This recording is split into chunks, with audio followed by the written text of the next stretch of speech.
Hi friends, Telangana రాష్ట్ర ప్రజలందరికీ రైతులందరికీ ఆదిరిపే శుభవార్త. ప్రతి ఒక్క రైతుకు కూడా రైతు భరోసా డబ్బులు అయితే పంపిణీ చేస్తున్నారండి. మరి ఎవరెవరికి యొక్క భరోసా డబ్బులు ఎంత అమౌంట్ అని వేస్తున్నారు, ఎన్ని ఎకరాల వరకు వేస్తున్నారు, అలాగే పిఎం కిసాన్ సమాన్ నిధి డబ్బులు 20 విడత డబ్బులు కూడా వేస్తున్నారండి. అలాగే ప్రతి ఒక్కరికి కూడా ఇంకా ఏ సీజన్ డబ్బులు, పంట సీజన్ డబ్బులు ఏ ప్రభుత్వం వేస్తుంది తెలుసుకునే ముందు లైక్ చేయండి, షేర్ చేయండి, సబ్స్క్రైబ్ చేయండి. పక్కన bell icon all symbol button గంట సింబల్ నొక్కితే నేను వేసే లేటెస్ట్ అప్డేట్స్, వీడియోస్, నోటిఫికేషన్స్ మీకు వెంటనే అయితే వస్తాయి. లేట్ చేయకుండా అయితే వీడియోలకు అయితే వెళ్ళిపోదాం. ప్రతి ఒక్కరు కూడా రైతు భరోసా డబ్బులు 6 ఎకరాల వరకు అయితే వేస్తున్నారండి. ఇప్పుడు 5 ఎకరాలు అయితే ప్రస్తుతం అయితే వేశారు. 70-80 లక్షల మందికి అయితే రైతులకైతే రైతు భరోసా డబ్బులు అయితే అందుతున్నాయి. 18,000 కోట్ల రూపాయలు అయితే విడుదలైతే చేశారు. ఈకేవైసీ, ఎంపీసీఐ లింక్ అయితే చేసుకోవాలండి. సంక్షేమ పథకాలు అలాగే ప్రతి ఒక్కరు సంక్షేమ పథకాలు ఎవరికైతే అవసరమో వాళ్ళైతే ఖచ్చితంగా అయితే చేసుకోవాల్సి ఉంటుంది.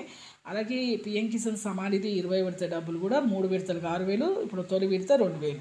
అలాగే ఇక వానాకాలం యాసంగి సీజన్ పంట నష్టం డబ్బులు ఎవరికైతే ఈ సీజన్ డబ్బులు పంట నష్టం జరిగిందో 12,000 రూపాయలు అయితే వేస్తున్నారు కేంద్ర ప్రభుత్వం నుంచి.